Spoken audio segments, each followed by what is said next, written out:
Are you looking for more out of your life? Do you need ideas on how to start new businesses and how to move forward in your own personal life? Well, guess what? You have come to the right radio show. At You Can Overcome Anything podcast show, you will learn and hear from many people from all walks of life who are sharing their challenges, their stories, their habits, and the mind shifts they had to overcome to become who they are today. On top, you will get a chance to connect and see how you can overcome anything by networking and learning about your next move through this radio show. I present to you our great speakers at You Can Overcome Anything podcast show with your host, Cesar Espino.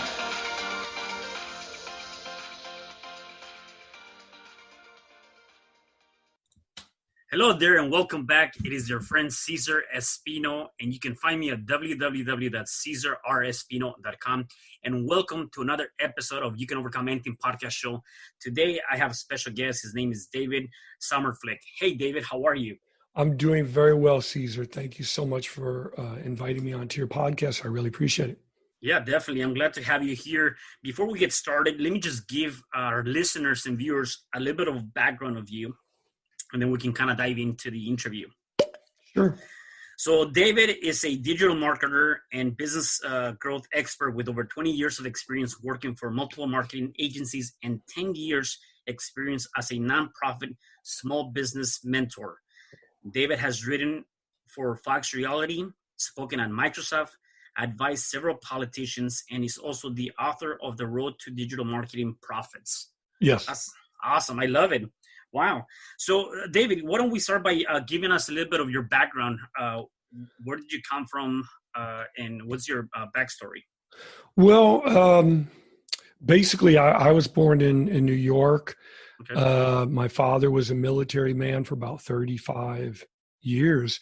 In college, I studied English, and, my desire was to be a writer. I graduated from college. I had several internships working for newspapers in my spare time. This was in the mid-'90s.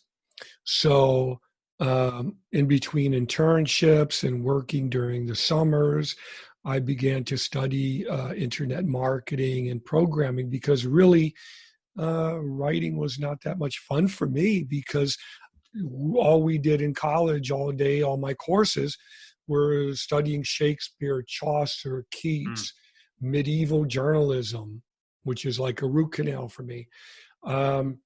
So, I graduated from college and I realized, wait a minute, all the jobs for writers where I went to college in that area, the jobs were very, very low paying. And there weren't that many. They're extremely competitive. It's all about who did you know to get you in. So I started working for different marketing and advertising agencies and then slowly got more and more involved in digital marketing. And people use the term internet marketing and digital marketing. They're kind of the same. I prefer digital marketing because it refers to the type of tools that you use, like any other service provider. And now, after that experience, I worked for different marketing agencies for about maybe 20 to 30 years. In between then, I would also freelance on my own as a contractor in between positions. I also had training as a political campaign consultant. So I also got involved in several political campaigns. Got it. Now, prior to you getting into maybe even following your passion, were there any major obstacles that you had to overcome, even with your own self, kind of saying, you wanted to be a writer, obviously didn't seem very promising. Were there any things that maybe were going through your mind saying, why move from what I love or what I wanted to do, which is a writer, to now going to digital marketing? Yeah, I had a lot of doubt. I was very, very fortunate in that the writing and the editing and proofreading was still my bread and butter. I could write a lot of volume. In other words, I could write what they call ghost writing, Mm-hmm. where you would write a book for someone else and they would get to put their name on it. And in exchange, you would get paid. After a while, you start to feel very bad about yourself because here you are writing these books that you could do yourself, but they're getting the credit, they're making the money, they're publishing it, promoting it, and so on. But I was able to get into digital marketing and SEO and design very gradually. And there was a period of time when I stopped it completely and then went back to it. And, in between those positions, I'd work as a contractor. And I don't really care for the term freelancer. I think contractor just sounds more professional, more serious. Well, I had a lot of self-doubt, and I had to learn how to work with clients who did not know what they wanted, did not know what it would be like to work for an agency, so had unrealistic expectations, would have very small budgets, but want so much in return. It's not at all unusual to hear someone say, well, I want to be number one in the Google. I want to have a beautiful custom website that works on all different types of devices, but my budget is $200. And you're like, that's insane. Yeah, right. It doesn't work like that. Or, I have a website, but no one's calling me. Well, usually there's a reason for that. Are you receptive to change? Do you have a realistic budget? So now you have to explain to them how a realistic budget is devised. So I had a lot of issues to work through working as a solopreneur or as an individual consultant. And, I worked for agencies for a long time.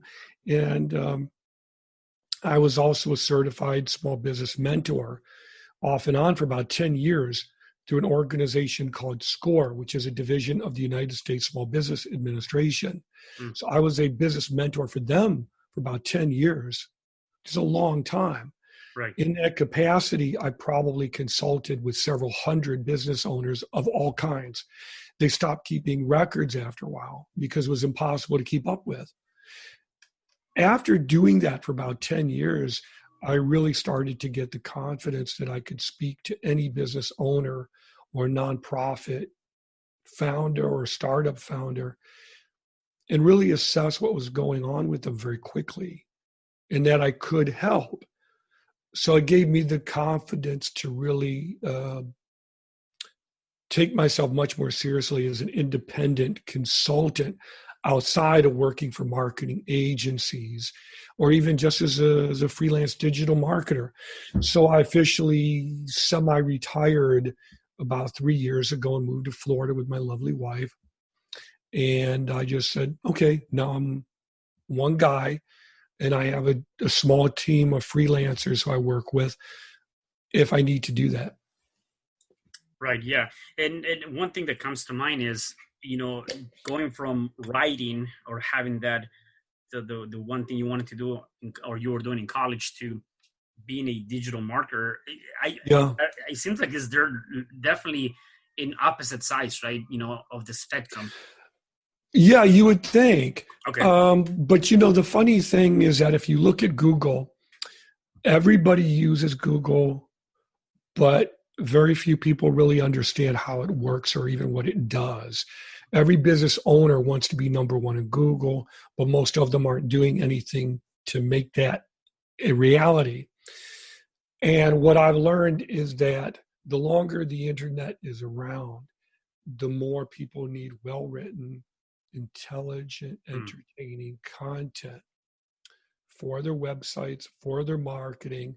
They need a way to get the attention and interest of their readers.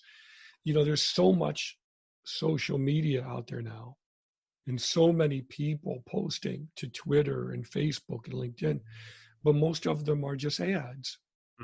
They don't speak to you as a human being.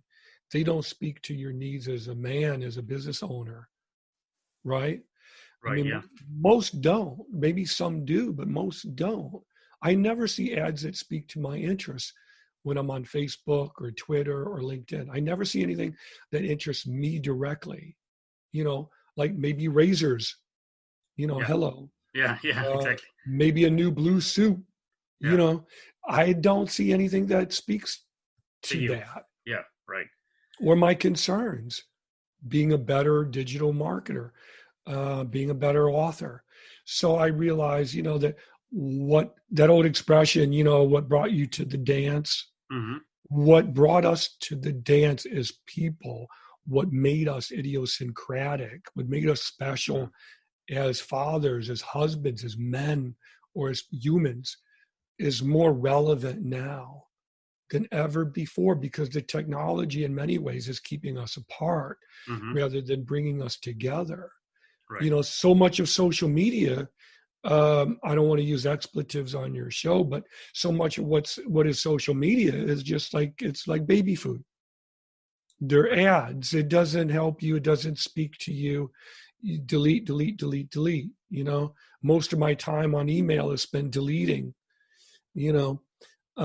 So I think what really makes us our core offering is more important now and more relevant than ever before.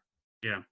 Yeah, no, definitely. And I know even with just so much content, I go through my emails and I have so much junk, like you said, so many Yeah. ads that are not even relevant to me. I'm just going through that and I feel like I'm spending more time deleting stuff than actually sourcing through the things that are actually beneficial to me, that are helping Right. me move forward, right? Right. And we all are. Yeah. And here's the thing. I'm a digital marketing guy. I love digital marketing. But if I go and work with an agency, with a large marketing agency, right? Or if I want to promote myself as a large marketing agency, first of all, if I were to do it with myself, I would have to outsource it. I would need help. It would be too much for one man to do. If I were to do that for an agency or a large enterprise business, which means 50 or more employees, you're talking you're going to need help again. And B, you're posting to social media outlets 24 hours a day, 7 days a week. How do you make your marketing content speak to your ideal client? Because if you talk to a new small business owner and you ask them, who is your ideal client, sir or madam? They will say, anybody, anybody with money to spend, right? Yeah. Yeah. And it doesn't work like that. You don't want to work with anyone. You don't want anybody on your podcast. You want people who are hopefully intelligent, articulate, maybe a little silly or entertaining, kind of mash things up a little bit. So not every business should be working with everyone or anyone. Right. So it becomes more about like dating. You want to reach the right type of person for what you can do. Not everyone is going to like tall, skinny, bald guys. Not everybody's going to like whatever your business offering is. So you have to look at it in that context.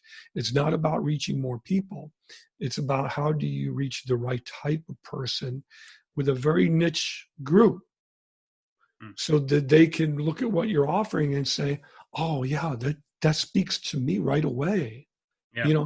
There's a company called Headblade that came out a long time ago, and they came out with a special razor that fits on your ring finger.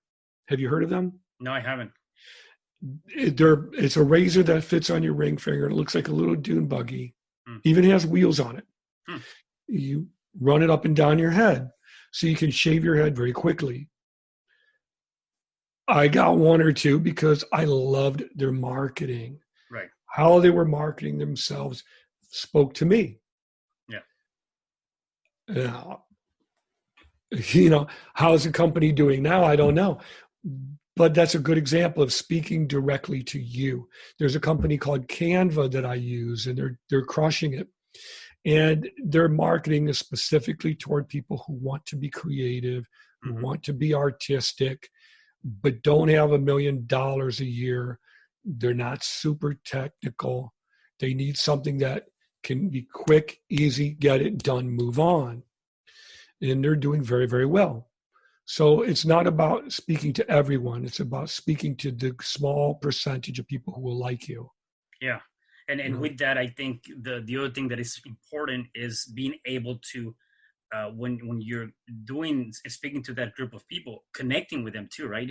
Yeah. And that's just like in anything in business, personal or professional, where you have to be able to create that connection and not just go out and put out all of this content to everybody hoping to get some sort of traction. You have to be specific, and once you find that, connect with those people.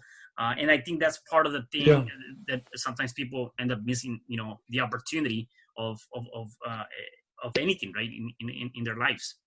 So one thing that I'm curious to know, even going through your journey and having that self-doubt, you obviously adjusted to it based on stepping into the digital marketing world. Were there any specific things you were doing though to help you with that, whether it's self-development, whether Oh it's yeah. working on your, I want to know more about some of those things that you were doing. Absolutely. The thing is, it's like if you're an expert in marketing and branding and you advised hundreds and hundreds of business owners of just about like every type imaginable, for some reason, it's very hard to apply what you've learned into what you would apply to others. It's very difficult to apply that to yourself and be objective. It's very difficult. And because you can't really see yourself when you're too close into that frame, And I had to take a real step back because working within the parameters of a larger agency where you have someone in charge who can take the heat for most decisions. If you have your own agency, if you're not making enough money to pay the people who work for you, if you're not making enough money to pay the rent or the mortgage, you have one person to go to. That's it. And if you make bad decisions, you sleep in the car, your wife could suffer for it, your family could suffer for it. So it's not a game anymore. So I had to, have some real introspective moments with that. And I think for me, it was really when I kind of decided to hang things up and kind of officially retire a couple of years ago, I had to really realize that, I'm going to redo this. I'm not going to start an agency. It's going to be one guy. Mm-hmm. And I work with one business, maybe two at a time. And that's it. And I can stagger that workflow. I can outsource. I can get help when and if I need it with a small band of the hand type of group. But it was a lot of reflection, a lot of introspection, a lot of looking at things kind of in a brutal way. I started posting to social media right away. And then I realized I don't like what I'm posting. Mm. That's not me. I don't like it. So I just took a step back. I'm still somewhat active on social media, but not crazy so. Because I really wanted to take a step back and write better content, more relevant content, make more videos, but be more slow and more deliberate about how I make videos. If I don't like them, then I don't think you will like them. And maybe the people out there would, but I want them to be better for me. So I want them to be more intimate. I want them to be more one-on-one conversations. I don't want the cute little graphics with the popping bubbles and the bloop, bloop, bloop and all that mess. I want to talk person to person about the real world, and especially now, you have a lot of people out of work. A lot of people are hurting and they're wondering how they're going to pay the mortgage, how they're going to pay the rent, how they're going to feed their kids. You can't get toilet paper. You can't get alcohol to wipe things down. A lot of jobs are going under faster than people can even keep track of now. So this is the time for the business owners to pivot if they can. It's time for people to consolidate and bring together their family, to their resources, and it's time, it's like that expression where the rubber meets the road. This is the time to really get real about what our expectations are. Right. Yeah. And I think all of that is more relevant than ever before. Yeah, no, and I love what you mentioned, and there's a few things that I took from that. Number one is, even as you're putting information, you're reviewing what you're putting out, you're rehearsing that. If it doesn't fit your values, your mission, you have to readjust to that, right? Hmm. So, and a lot of times we forget to do Yeah. that. So that, I think that's critical for the people that are listening. The other thing is that, What is your mission? What is your mission? You right. know, I mean, I was looking at that this morning because I was thinking about writing some content, Hmm. and I'm like, what is my mission? Who are my ideal clients? Basically, what I require of my own clients, I need to require of myself. And if you take most small business owners or entrepreneurs or new nonprofit founders or service providers, and you ask them, what is your mission? How do you differentiate yourself from all your competitors? I've had people tell me I have no competitors. I've really heard that. Yeah. I've heard people say, I don't know what you're talking about. Um, so now when I work with clients, I require that we have to talk 2 or 3 times doing a video conference like this. After we do 2 or 3, and they don't have to be long, after we do 2 or 3, then I say, that's fine. I want to have a paid discovery session where I charge $50 or $60, which is not a lot. Hmm. Okay, I'm not going to get rich off of that. It's Right. not about making money. It's about seeing that they're serious enough. Their commitment. Yeah. Yeah. So we have that. And I require that they download a workbook. They read the workbook, try to do the workbook before we talk. So we do not waste another minute of time and we get down to business, Yeah. and that's hardcore. No Yeah. more happy talk. Let's Right. just, it's time to get down to business. Yeah, yeah, no, I love that. And the other thing you mentioned is that as you're going through this self-doubt and getting yourself positioned in terms of where you want it to be, is that you took action. You created kind of a game plan, right? And that's one thing that I also believe people forget is, like, I don't know how to do this. You ended up stepping back, looking Yeah. at, right, stepping back and say, okay, what do I need to do? I'm only gonna, sign up 2 clients or whatever amount of clients you want to sign up. I'm only gonna focus on this, and I'm gonna do step A, B, C, and D. And so that's a lot of the things that we have to do when it comes down to that. What I consider to be strategy planning is create an action plan, go out and execute Yes. it, and then take care of that, right? Yeah, it's vital because, again, when I was a small business mentor and I would talk to small business owners of every kind you can think of, lawyers, people who had their own little clinics. I talked to people opening barber shops, restaurants, catering companies, you name it. And also, one of the ways that I would always get a lot of new leads was I would have 4-hour boot camps. I found that if I did a 4-hour boot camp and I advertised it through Meetup, Eventbrite, Facebook, whatever, I charged maybe $99 a person. Mm-hmm. Wherever I was, I would fill the conference room in that one day. So easily you make enough money to pay your mortgage or your rent in one day, very easily. If you do 2 or 3 or 4 or 5 per month, that would be a great way to attract people. And I would see on a very regular basis that they really, the thing was with internet marketing, with digital marketing, they would look at the tools, but they wouldn't look at goals and expectations. And when I would bring it up, it would seem like a profound, very deep statement to them. And I don't know why, because to me it's common sense. Right. Yeah. So I would say, well, look, I could build you a beautiful website, but without the right SEO, who's going to find it? Yeah. So what is SEO? Do they know what that is? How do I get past this barrier here? Do they want to know? Are they open to me explaining it?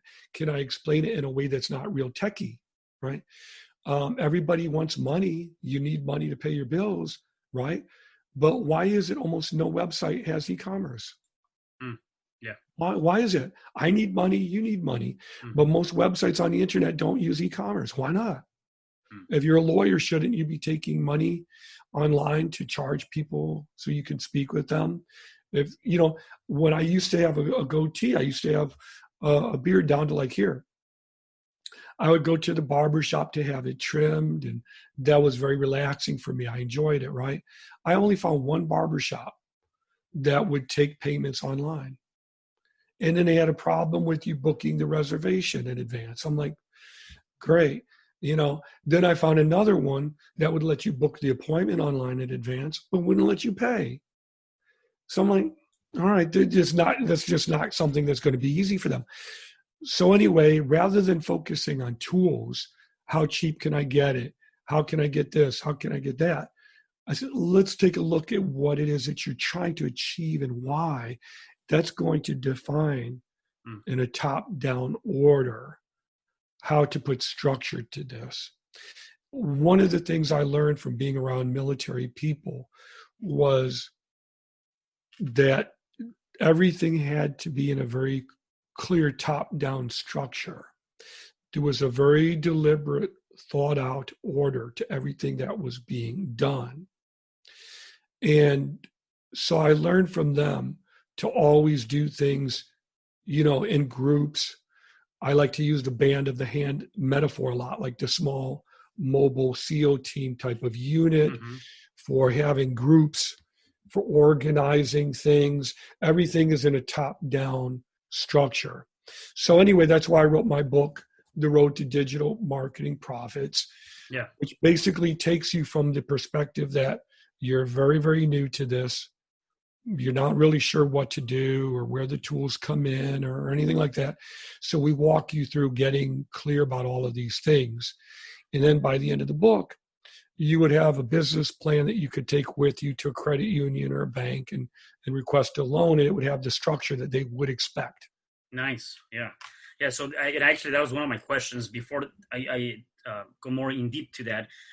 So what's your belief? And I think I kind of see it. I just want to get it from you. What is your belief in terms of when it comes down to that strategy plan? I believe that you have to have the end in mind, know what you're trying to achieve, and then everything else will work itself through, right? I mean, obviously you have to create actions, you have to create different disciplines. Yeah. And to me is first know where do you want to go, or what do you want to do, or what do you want to accomplish, and then you can work backwards, right? How important is that for anything that we do in our lives? It's critical on multiple levels. Before I met my wife, I had all kinds of negative relationships.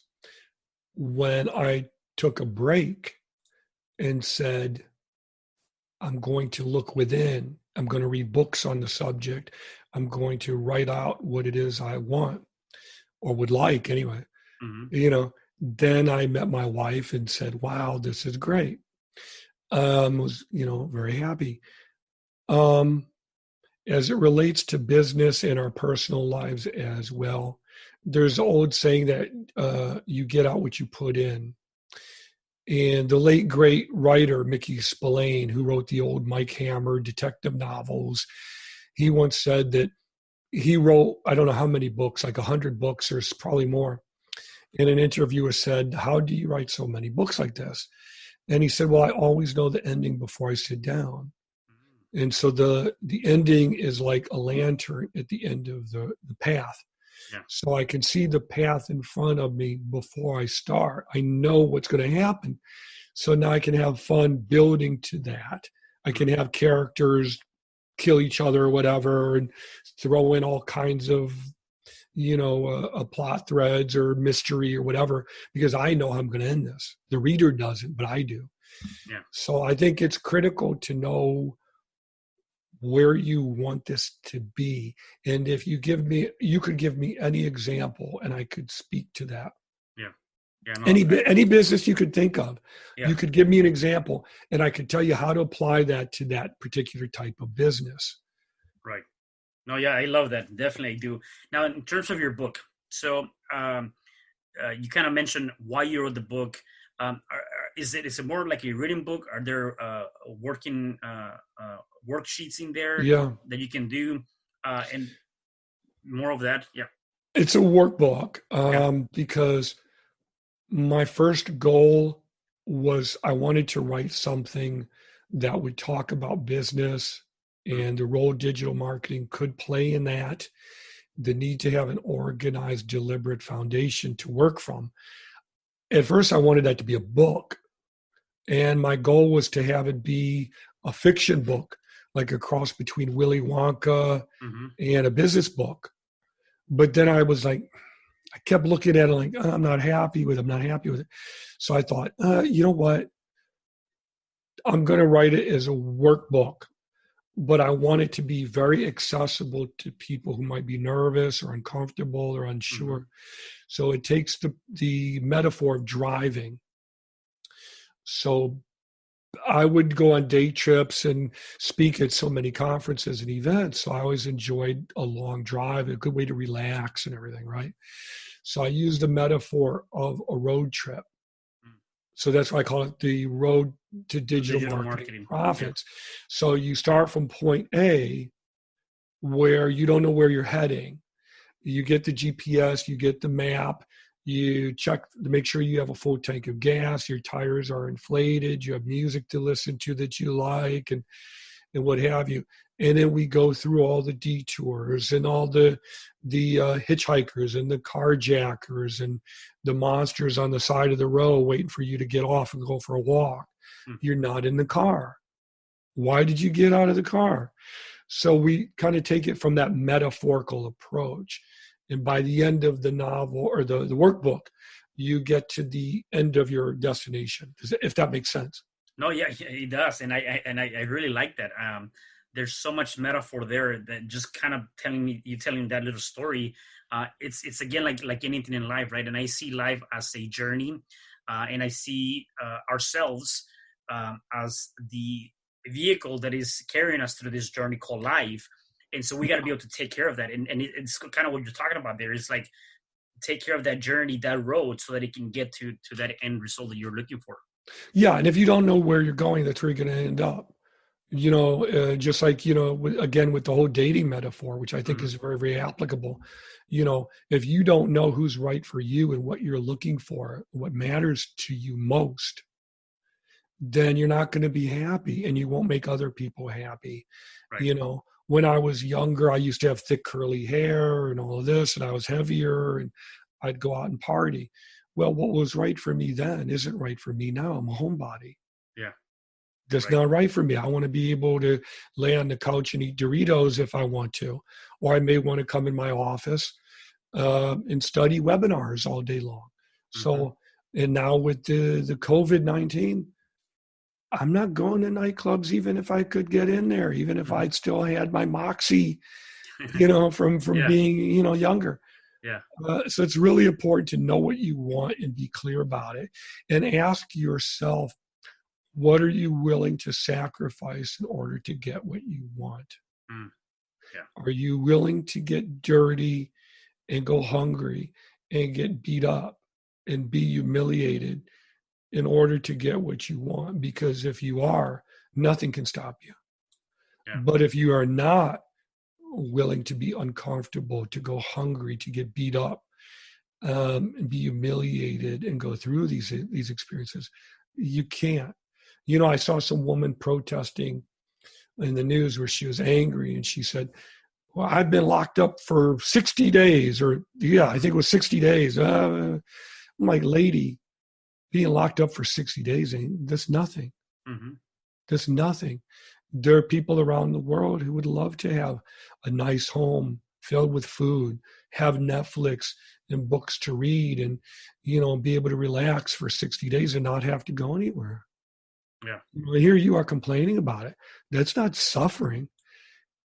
Suffering is not having a comfortable home, not having enough food, or being exposed to dangerous environments.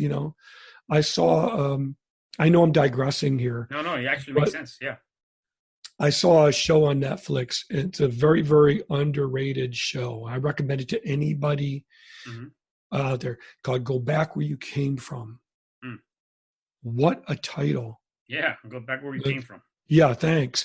So that's really the name of the show. And it's about people who are emigrating from other countries who want to go live in Australia. And Australian citizens who look at them and say, go back where you came from. Nobody wants you here. I don't like you. We don't need you here. Go back where you came from. So what they do, I love the show. I wish you would do a US version, although I doubt it. Mm-hmm. In the show on Netflix, so they take the people in Australia and they say, oh, that's fine. You're going to go and live where they came from for a week or two. Mm. So now the people who are living in bombed out areas in Iran, you get to go live in their apartment building where they can't go out at night or get shot. The guy who, whose home is a sheet of plastic hanging from a tree, you get to go live there for a week. Then they come back and they all have like, oh my God, I didn't know. Yeah. I didn't know. It's a very moving show. Yeah, no, I can see that. And again, it goes back to what, you mentioned earlier today is empathy goes both ways. I'm sorry to interrupt you. No, yeah, it does. And it definitely does. And again, when we think about, if you look at it from either one or the other perspective, one thing that I've learned is that, appreciate what you have now because you may not have it tomorrow. And, yes. and being on both sides, there's a different value that you put on certain things, right? Or certain aspects. What we're going through right now, whether whatever the case may be, right? And some people want to blame the government, want to blame everybody. Everybody's going through it. What I believe is, how do you react to that is what's going to make a difference. And so absolutely. Right? And so the other thing too is that when we start thinking about that and we're saying, well, I'm going to work with what I have, right? And I'm going to do the things that I have to do based on what I know to be true now or what's in front of me, which is kind of gathering the available data, not all the data, just the available data. Yeah. Let's see what I can do with that, right? And I think that's where people tend to miss a lot of that because they want the answers. They want to get the $1 million. They want to be able to have all these different things, yet they're not willing to put the work to get that done. Yeah. And I mean, the reality is, yes, you can overcome anything, but it's with the caveat. Are you willing to sacrifice to get that? Growing up, I had a speech impediment. I was slightly dyslexic. And back in the 60s, if you have trouble reading and you have issues speaking, and plus I couldn't hear very well out of this ear for some reason. I had a lot of ear infections. I was a very sickly child. Back then in the 60s, if you have those issues, they just figured you're just stupid or you're retarded. They didn't know what to do. They really didn't. I decided I wouldn't accept any of that. And I just decided that I would force myself to read no matter what. Not acceptable. So I would sit down with a book and I would sit in a chair. I would sit on my bed. And I'm not getting up until this book is over. If I have to go to the bathroom, I'll bring the book with me. Then go back to the chair. I'm not leaving. So I'd literally sit for 2 or 3 or 4 hour increments and read books. And that helped me. I would listen to guys like Les Brown and Zig Ziglar, and some of these other motivational speakers. I still don't articulate like them, but from watching them, I gained inspiration. I started taking acting when I was in college to come out of my shell. I would be nervous, but I would get out there. And that's how I learned to overcome these obstacles. And, I was never very athletic. And so, but I would participate in athletics anyway. If it meant getting hurt or getting beat up or knocked down, so what? That was how you would learn. Right. I've had my nose broken like 3 or 4 times. But that's what I mean when I say, what are you willing to trade to get what you want? Right. And one thing that you mentioned. Doesn't matter. Right. And one thing that you mentioned, and Les Brown talks about this, he said, do not let somebody else's opinions about you define your future, right? Or your purpose. And like you said, you ended up saying, I'm not going to accept what the doctors or whatever people are saying about my condition or whatever condition they think I have. I'm not going to give that power away. I'm going to take that power back and I'm going to do it because that's what I want, right? And I think Yeah. that's so critical and so important in anything that we do. And you're right, we have to be able to step into that and say, if I want to overcome this obstacle, the one in front of me, am I willing to do everything from A to Z, not skipping any steps, just doing it, right? Yeah, there's actually a famous self-help book called Feel the Fear and Do It Anyway. Mm-hmm. Yeah. I mean, I could make a list for you from above Buddha's head all the way down to my chin of all of the fears and insecurities and worries that I've had that I still may struggle with. But how you overcome them. And you may never overcome them completely, but you deal with it on a day-to-day basis.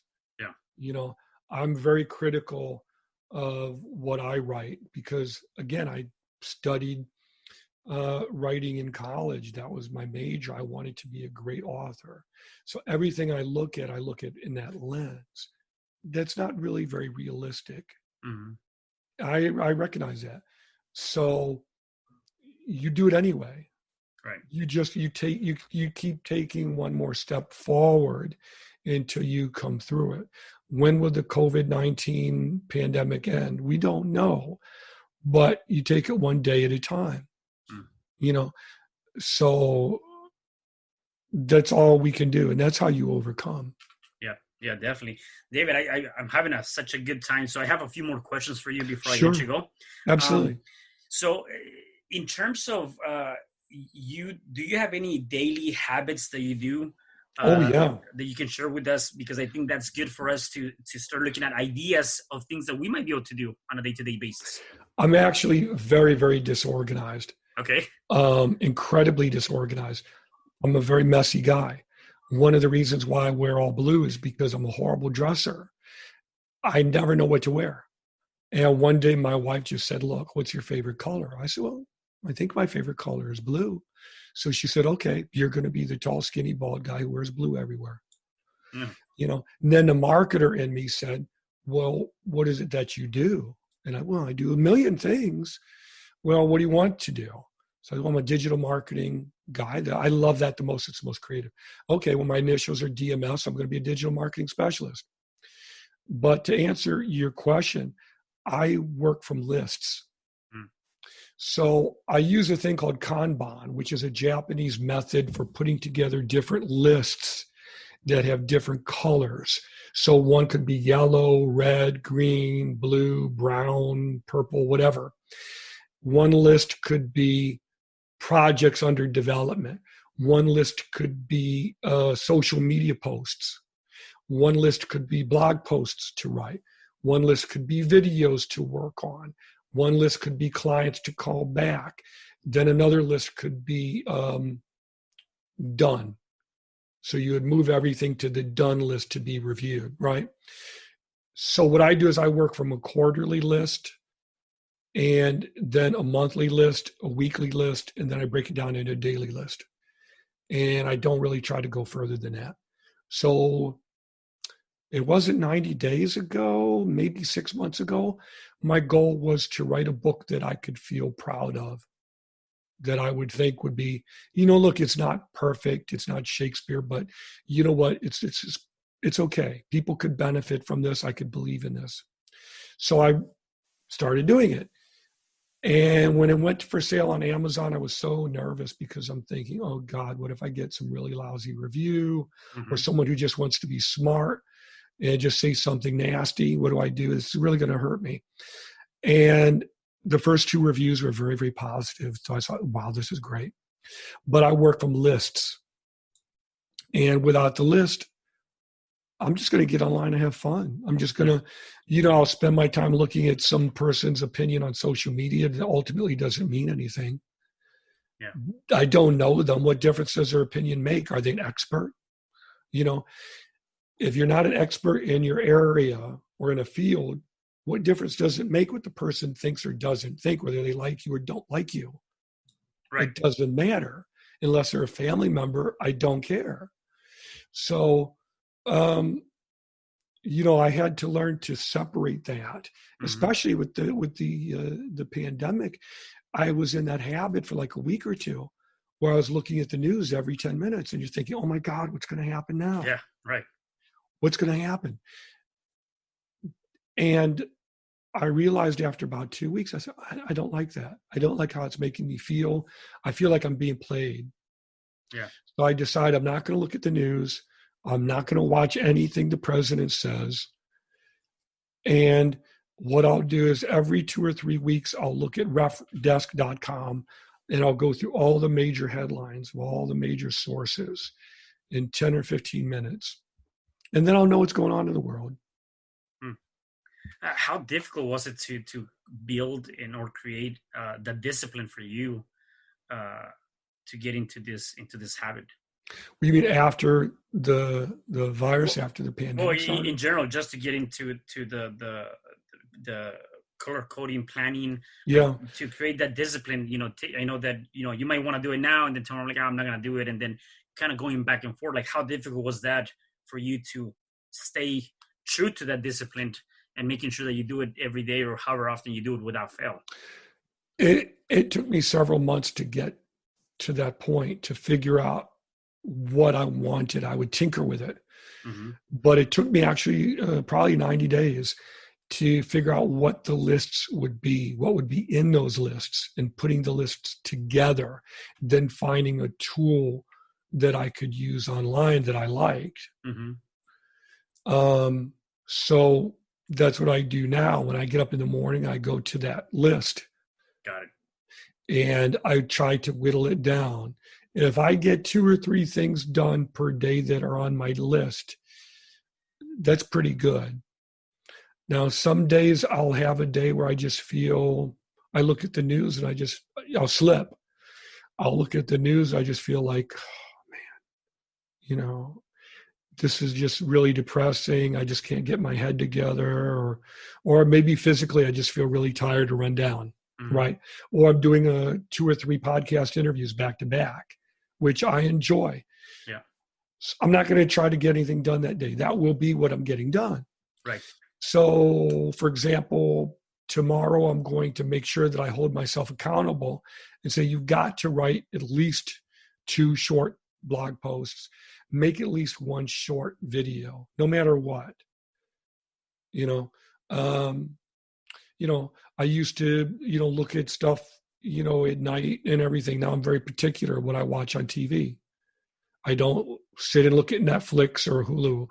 I go to the great courses. I study courses on YouTube, programming. So I basically try to become the person I want to be and make that relevant. Yeah. Instead of looking at someone and saying, man, Cesar just seems to have his stuff together so much. I want to be cool like Cesar. I want to have my act together like him. Well, what are you doing to get to that point? And I'm just using you as an example, obviously. And so you have to set realistic expectations and goals and adhere to those every day. It's just like being a student in college. Hold yourself accountable to that. If you talk to some big giant muscle man and you say, boy, I'd like to have big giant muscles like him, he's going to say, well, I go into the gym and I work out 4 hours a day. Right. I don't have 4 hours a day to go work out. So it's not a priority, but using this is a greater priority. Yeah, definitely. No, I love that. I love that. And if people wanted to connect with you, where can they find you and learn more about you? Absolutely. Go to Google and type in dms.blue. Okay. Real simple. Very simple. I love that. Those are my initials. It's what I do. It's my favorite color, and it's what I wear every day. Is your brand? Is your definitely. Yeah. A long time ago, I built a beautiful custom website and online presence for an optician. And they were an older couple in their 70s. They weren't very tech savvy. And I just said, look, I'll take care of everything for you. You don't have to worry. You're good people. Give me half of what I want in payment. Give me the other half in glasses. It got to be at least $5,000 in glasses. Yeah. So I have about 10 or 15 pairs of blue glasses. My wife has like 5 pairs of purple glasses. I got purple reading glasses. I got Yeah. uh, purple regular, blue regular glasses. But that was part of defining a visual brand, Yeah. just so people could see, like, okay, I know who this dude is, his initials, what he Yeah. does, and so you kind of stand out a little bit. It gives you a little bit of that visual edge. It's not most important. It's more important how you treat people. Oh, of But course. Yeah. it's just a fun fact. Yeah. Yeah. No, definitely. I love that. Okay. And the last question I have for you, you've given us a lot of great nuggets, a lot of great tips. What would be one thing you can say to the listeners and viewers that they can start doing today to help them overcome something in their life? I would say to please realize that what you want to achieve in life is a process. It's not an item. And that could be digital marketing. It could be promoting a business. It could be a website that so many people see as being a single item. Everything good takes time. There's an old song that I like very much called that. Everything good takes time. And the video on YouTube shows Michael Jordan as a little boy. And he goes to visit his high school coach. And I remember reading an interview with Michael Jordan, and he said when he was a little boy, he would always trip over the ball and he would make all kinds of mistakes. And the coach would say, "You have no talent, go home." And he would go home and cry. But he would study and watch the videos and then go back when no one was around and practice. And it would be for hours and hours every day. And now I would think most people would agree. He achieved what he wanted. Yeah. So I would say, please understand that even though we live in a fast food culture where everybody's looking at bright apps that are all trying to grab your attention, that nothing in life is immediate. Fast food culture doesn't work in getting anything meaningful out of life. Relationships don't come immediately. Businesses take years. Amazon didn't come as Amazon. If you look at the original Amazon website, it looked horrible. All they did was sell books. Mm-hmm. It took them years and years to slowly build and grow from that. And everything that Bezos made, he reinvested back into infrastructure by buying up warehouses and hiring more and more people.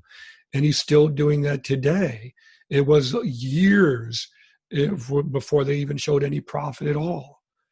So understand that what you want to do is a process.